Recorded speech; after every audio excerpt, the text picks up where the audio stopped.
네, 아름다운 찬양에 감사드립니다. 오늘 우리 교회에 플로리스트가 있는 거 아시죠? 매 주일마다 이렇게 아름다운 꽃으로 이렇게 강단을 이렇게 아름답게 꾸며주시는 분이 계신데, 이름은 밝히지 않겠습니다만 저희 아동부에 계신 어느 권사님, 아름다우신 권사님이십니다. 그 꽃을 보면서 아침에 참 어느 아주 예쁜 정원에, 어떤 정원에 이렇게 누가 이렇게 솜씨 좋은 사람이 잘 가꾸어 놨을 법한 그런 이제 꽃처럼 보였는데, 또 그 앞에 예수님 사랑합니다라는 말을 보면서 나중에 이런 아름다운 화단을 보면 옛날에는 그냥 아름답구나 생각이 되겠는데, 이거를 본 다음부터는 또 이 문장도 같이 생각날 것 같은 거예요. 아름다운 꽃을 보면서 예수님 사랑합니다 이런 말도 기억날 것 같아서 참 아침에 많은 은혜를 받았습니다.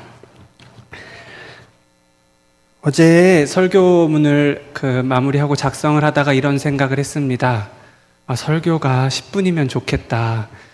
10분이면 오늘 본문에 해당하는 그런 다 전하고 내려와도 부족함이 없을 것 같은데, 이거를 30분 동안 말하기가 힘들 것 같다. 이런 고민을 어제 많이 했습니다. 사실 이렇게 정기적으로 2주에나마 한 번씩 설교를 한 적이 저는, 그렇기 때문에 이렇게 2주에 한 번씩 하는 것도 퍽 부담이 되고, 아마 집에 있는 아내도 저 때문에 또 같이 고생하고 그렇습니다.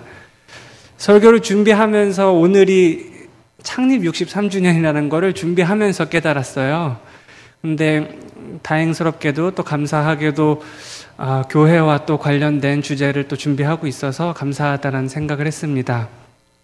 오늘 본문과 연관이 있어서 아마 제 개인적인 이야기를 잠깐 하게 될 텐데, 오늘 본문과 관련이 있어서 또 드리는 말씀이니까 또 양해를 또 부탁드립니다.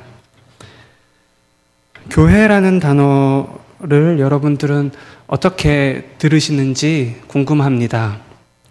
교회. 어떤 생각이 드십니까? 혹시 가나안 성도라는 말을 아마 들어보신 적이 있으실 겁니다. 가나안 성도는 안나가의 거꾸로 한 말이 이제 가나안 성도인데, 속으로는 크리스찬 정체성을 가지고 있으면서도 교회에 나가지 않는 사람을 두고 가나안 성도라고 합니다. 통계에 따르면 정확하진 않지만 이 가나안 성도는 약 우리나라의 한 10% 정도로 이제 추정이 되고, 우리나라를 1000만 성도로 본다고 했었을 때 약 100만 명 정도가 가나안 성도로 분류될 수 있을 것 같습니다. 가나안 성도가 왜 생길까? 크게 2가지 이유가 있다고 봅니다. 하나는, 첫째는 교회가 교회답지 못해서 떠나는 것이고, 또 하나는 내가 꼭 신앙이 있으면 되지 제도권 교회에 매 주일마다 출석해야 돼? 하는 이러한 불편함 때문에, 더군다나 이렇게 현대의 바쁜 생활에 익숙해지신 그런 분들은 이 매주 교회를 출석해야 되는 부담으로 인해서 내가 하나님 믿는 신앙은 포기할 수 없지만 내 신앙 생활하는 방식은 좀 변화가 있어야겠다 생각하고 또 교회를 떠나는 경우들이 많이 있습니다.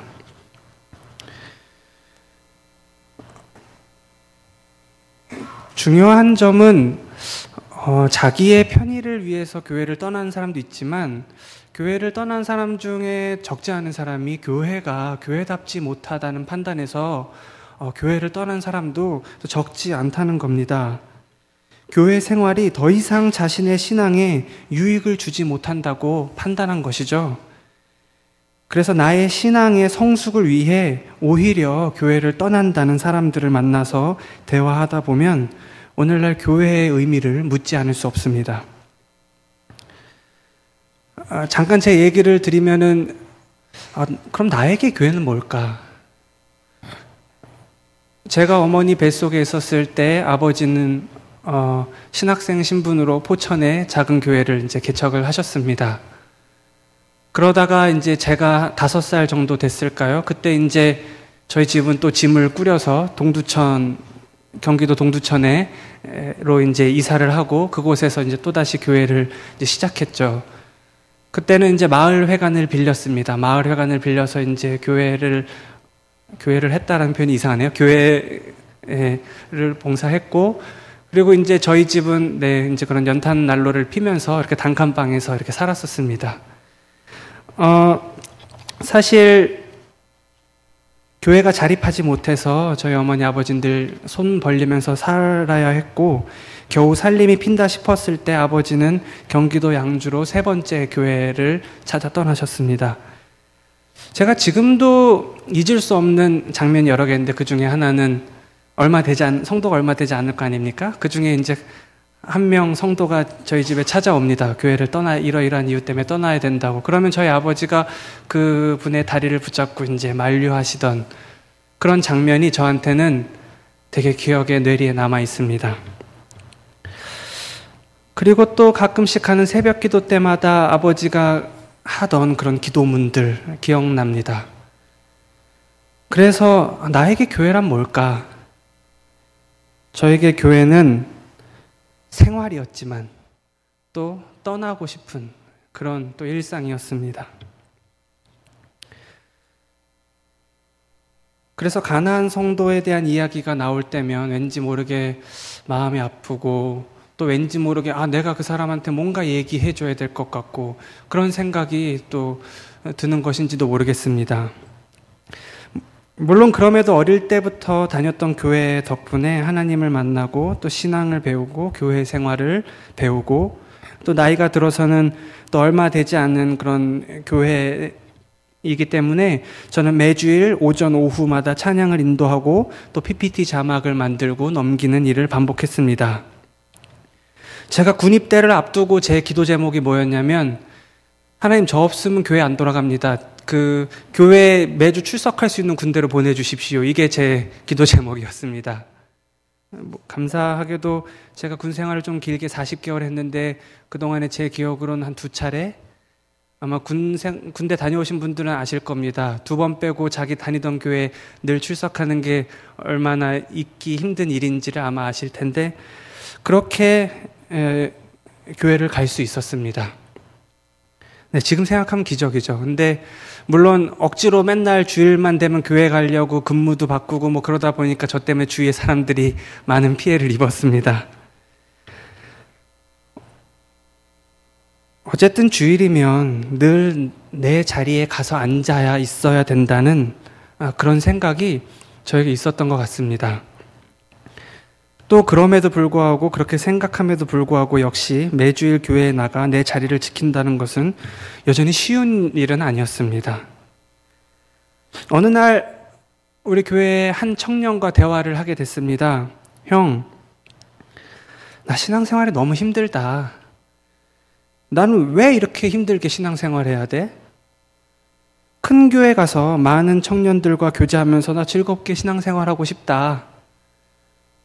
그렇게 교회를 떠나고 싶다는 그 동생의 말에 제 우습게도 머릿속에 가장 처음 든 생각은 얘 빠지면 드럼 칠 사람 없는데 이제 이런 생각이 들기도 했었고, 무슨 말을 해야 되나 고민하다가 제가 했던 말이, 야, 그래도 하나님이 우리를 이 교회에 보내신 거 뜻이 있지 않겠냐. 우리 이곳에서 우리 하나님 알지 않았냐? 이곳에서 우리 신앙생활 시작하지 않았냐? 우리 좀만 더 이렇게 견디고 교회를 섬겨보자.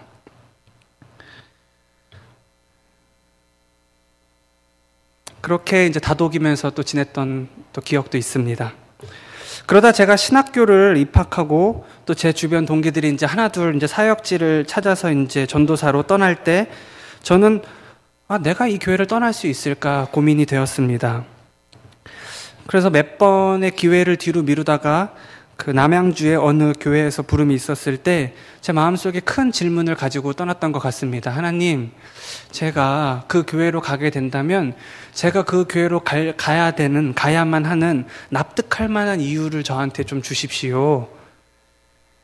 결국 그 질문에 대한 답변은 서로 스스로 해결하지 못하고 그 질문을 안고 떠났던 걸로 기억합니다. 그 교회를 떠날 때 몇 안 되는 제 친구 청년들과 같이 이렇게 저녁에 모여서 기도하면서 제가 교회를 부탁한다고 그러면서 이렇게 또 울면서 기도했던, 지금 생각하면 되게 우습고 무슨 뭐 나 없으면 안 돌아가는 것도 아닌데 또 낯뜨거운 경험, 그때 생각하면 좀 낯뜨겁기도 하고 그랬던, 네. 이러한 경험들은 저로 하여금 계속해서 교회란 무엇인가, 내가 매 주일마다 교회에 출석하는 것은 무슨 의미가 있을까, 이러한 질문을 계속 했던 것 같습니다.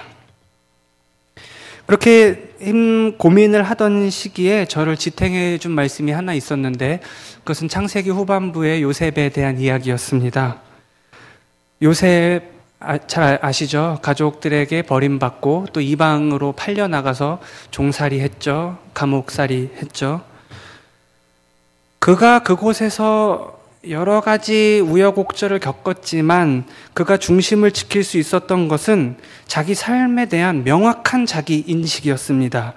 나를 이곳에 보내신 분은 하나님이시다. 요셉이 자기 자신을 지키고 또 때마다 자기에게 찾아왔던 그런 감정을 바르게 해석하고, 또 결코 용서할 수 없던 그런 형제들, 사람들까지 용서할 수 있었던 것은 분명한 자기인식. 형님들아, 슬퍼하지 말아라. 나를 이곳에 보내신 분은 당신들이 아니다. 나를 이곳에 보내신 분은 하나님이시다. 이 말씀을 읽고 그래, 나를 인도하시는 분은 하나님이시지, 내 모든 선택과 결정의 배후에 하나님이 계시지, 이런 생각에 또 위로를 받고 또 마음을 다잡았던 그런 기억이 있습니다. 이처럼 어느 책 제목이기도 합니다만, 교회는 여전히 또 나의 고민이자 또 나의 또 사랑이기도 하는 그런 것이죠. 앞에 시작하며 잠깐 말씀드렸지만, 오늘날 교회를 떠나는 사람들 중에 교회 생활이 피곤해서 떠나는 사람도 있지만 정말 신앙의 만족을 위해 떠나는 사람도 있습니다. 교회에 와도 더 이상 은혜 받지 못하고 오히려 교회를 떠나는 게 내 신앙에 유익하다 판단하는 사람들입니다. 물론 조심스럽습니다만 이러한 생각을 하는 분들은 그 생각의 깊은 곳에 개인주의적인 영성이 있다고 저는 판단됩니다. 개인적인 영성에 대한 추구, 나만 하나님 앞에서 똑바로 서면 된다는 생각입니다. 어느 순간 한국교회에 영성이라는 단어가 많이 쓰입니다. 어느 분이 영성이 깊다, 또 혹은 어느 목사님이 영성이 맑다. 알고 계시는지 모르겠습니다. 이 영성이라는 단어가요, 문헌적으로 봤을 때 제일 먼저 등장했던 시기가 언제인지 아십니까? 1960년대입니다. 오래되지 않았죠? 1960년대에 세계교회 협의회 문서를 통해 이 영성이라는 단어가 처음 등장합니다. 왠지 가톨릭은, 천주교는 영성이라는 단어 많이 썼을 것 같지만 카톨릭도 이 비슷한 시기에 영성신학이라는 말을 처음 사용했다고 문헌적으로는 나와 있습니다. 신학 성경을 통해서 찾아봐도 이 영성이란 단어는 등장하지 않습니다. 우리는 때로 과도하게 영성을 추구하다 보니 어쩔 땐 신비주의로도 빠지게 됩니다. 결국 나의 신앙의 이익을 추구한다는 것, 하나님과의 깊은 교제와 만남을 추구하지만 그 속에 정작 공동체에 대한 고민은 없습니다. 로마서를 보면 1장에서 8장까지는 구원의 기쁨과 끊어질 수 없는 하나님의 사랑을 노래하면서도 이후는 16장까지 공동체의 윤리를 이야기하고 있습니다. 영성이 사회적이고 관계적인 영성으로까지 나아가지 않고 개인적인 영성으로 그치게 되면 이는 성서의 가르침에 절반밖에 미치지 못한다고 볼 수 있습니다. 기독교 역사 속에서 오히려 영성보다 더 근거가 분명한 단어는 경건입니다. 장신대 학풍은 영성과 학문이 아니라 경건과 학문입니다.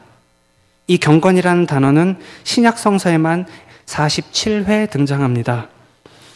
실제로 기독교 역사의 흐름은 종교개혁 이후에 경건주의라는 운동으로 이어지게 됩니다. 이 경건은 철저하게 하나님 앞에서의 경건이자 이웃과의 관계 속에서의 경건을 말합니다. 대개 개인적인 영성이 추구하는 것은 결국 가다 보면 신과의 합의를 추구합니다. 깊은 하나님 경험을 통한 신비의 체험에 이 개인적 영성의 목적이 있습니다. 그러나 이 경건은 나의 몸가짐과 생활 자세와 이웃과의 만남 등 모든 삶의 순간이 내가 하나님 앞에 서 있다라는 그런 하나님을 공경하고 또 내가 삼가고 엄숙한 태도를 말하는 것이 바로 경건입니다. 요즘 우리 큐티 묵상 많이 하시죠? 역사 속에서 최초의 큐티가 언제인지 아십니까? 이건 역시 경건주의에서 처음 말씀 묵상, 오늘날의 큐티가 처음 나왔는데요. 이 경건주의에서 나온 최초의 말씀 묵상은 모임에 나오지 못하는 사람에게 말씀을 전하려고 시작되었습니다.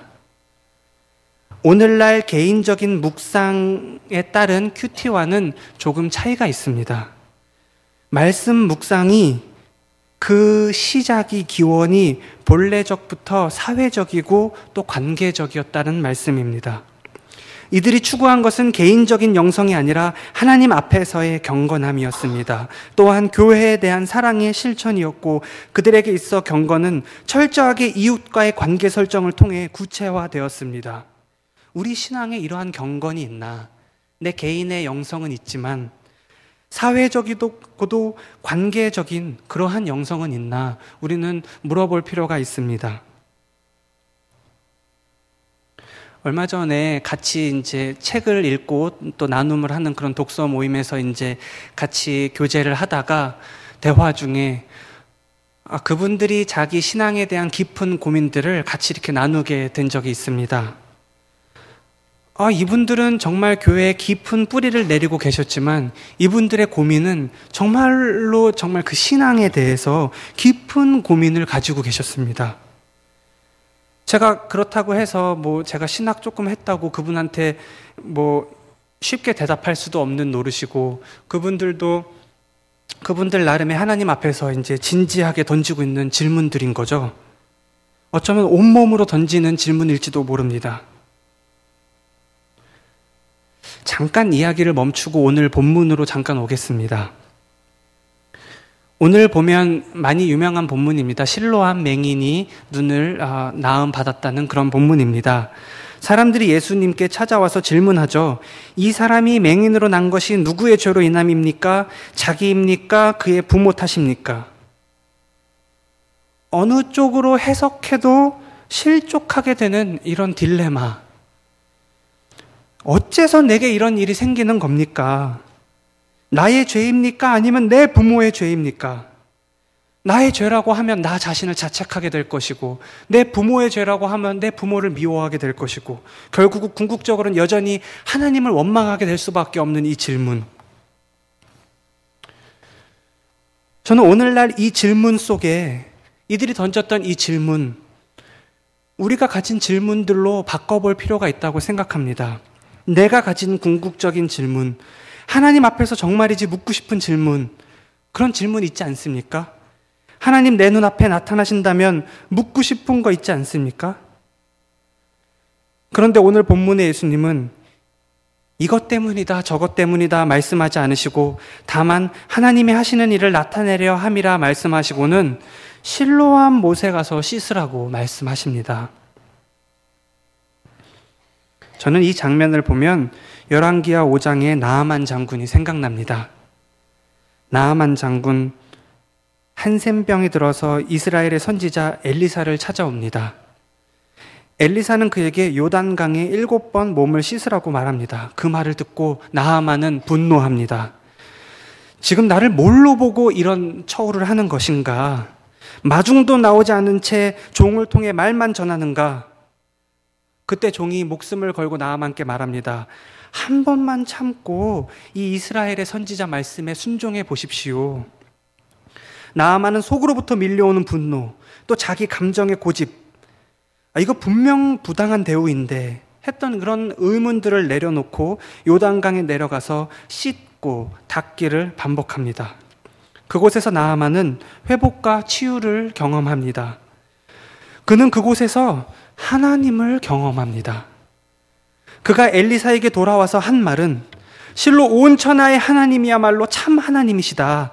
내가 이제부터 여호와 외에 그 어떤 다른 신에게도 제사를 드리지 않겠다라고 말을 합니다.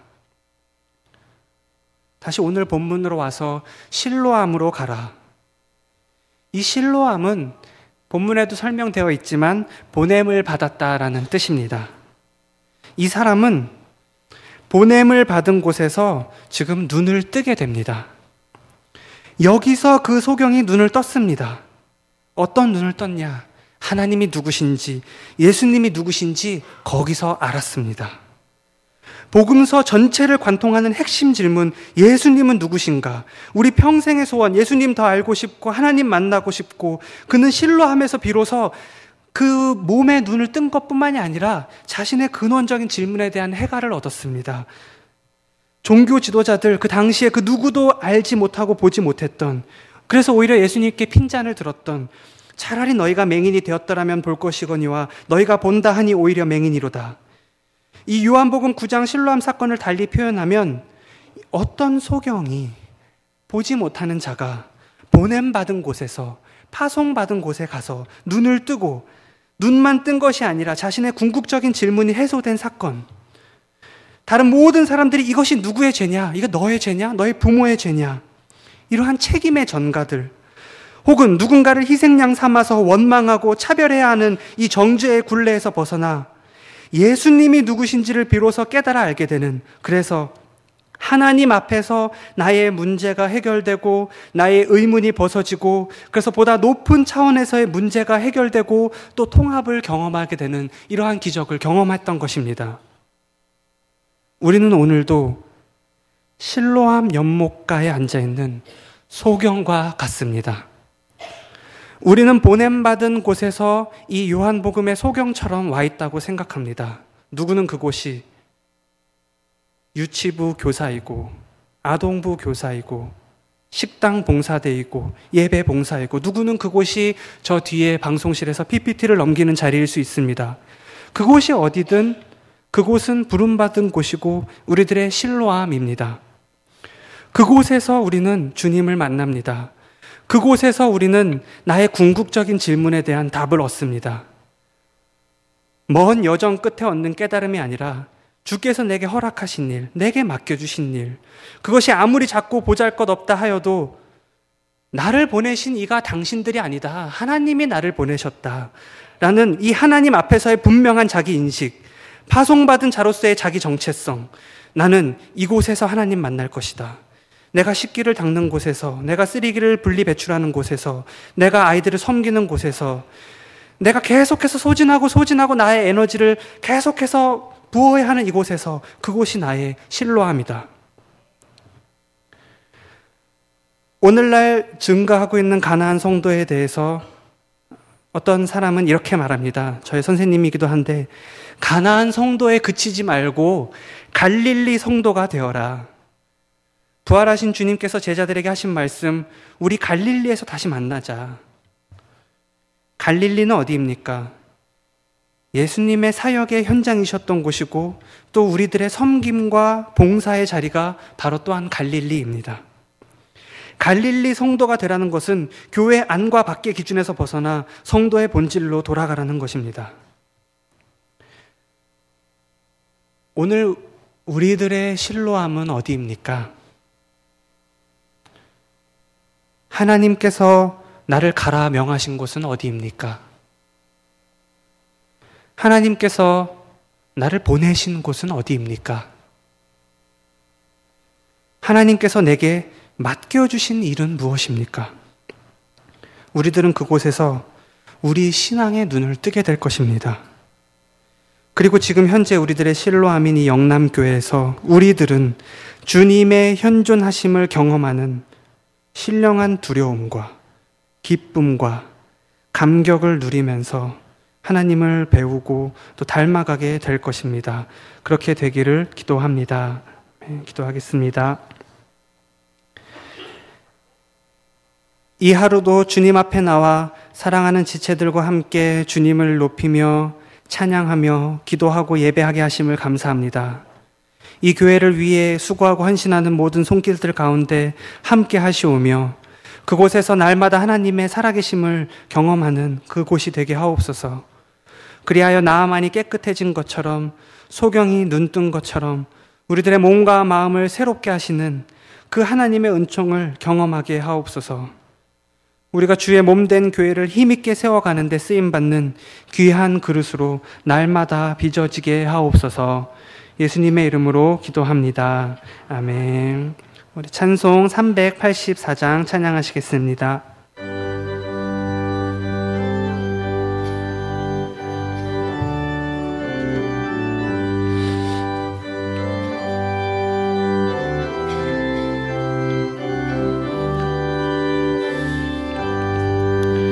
나의 갈 길 다가도록 예수 인도하시니 내 주 안에 있는 긍휼 어찌 의심하리요.